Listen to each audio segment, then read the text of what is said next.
नमस्कार, बहुत स्वागत है आपका राजीव टाइम्स में। मैं हूं आपके साथ ऋतु साहू। आज हम बात करेंगे शिवराज सिंह चौहान की बढ़ती मुश्किलों के बारे में। जी हां, एमपी के एक्स सीएम शिवराज सिंह चौहान।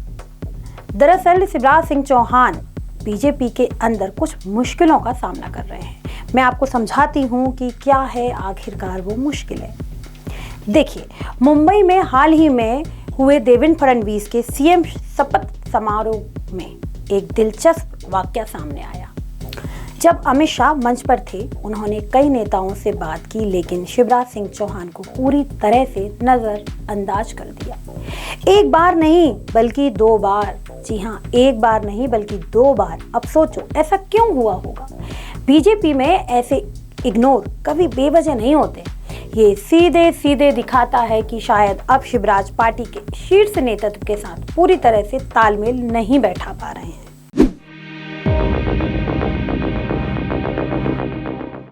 देखिए, शिवराज सिंह चौहान का कद बीजेपी में बढ़ा रहा है। वे 4 बार मध्य प्रदेश के मुख्यमंत्री रहे हैं और अभी केंद्रीय कृषि मंत्री हैं। लेकिन अब हालात बदलते नजर आ रहे हैं। पार्टी का केंद्रीय नेतृत्व यानी नरेंद्र मोदी और अमित शाह काफी स्ट्रैटेजिक तरीके से फैसले लेते हैं।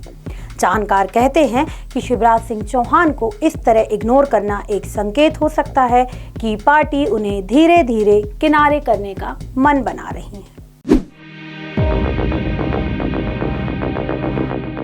अब देखिए, ऐसा इग्नोर करना कोई छोटी बात तो है नहीं।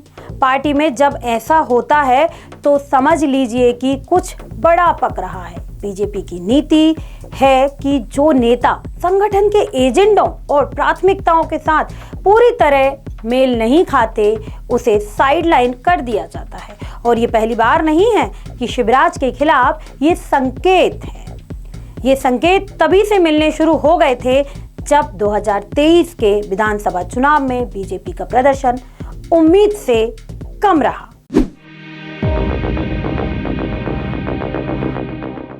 अब आपको तो ये भी पता होगा कि हाल ही में उपराष्ट्रपति जगदीप धनखड़ ने एक कार्यक्रम में शिवराज पर एक तीखी टिप्पणी की थी।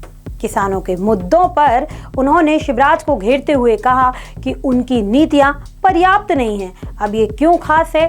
क्योंकि शिवराज अभी केंद्रीय कृषि मंत्री हैं।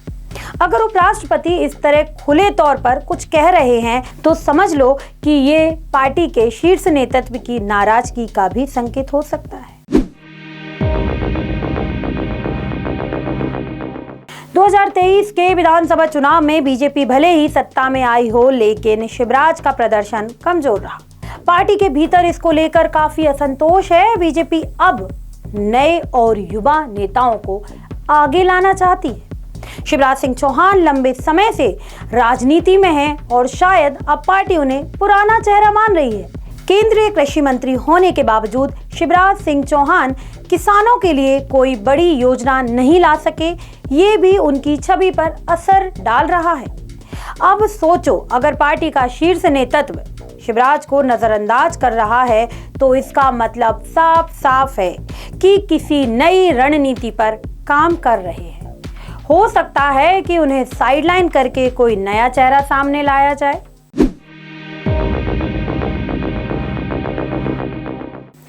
शिवराज को अब अपनी भूमिका पर गंभीरता से विचार करना होगा। अगर वे पार्टी में बने रहना चाहते हैं तो उसके लिए उन्हें रणनीति बदलनी पड़ेगी, या फिर यूं कहें कि उन्हें नए तरीके से अपनी छवि पर काम करना होगा।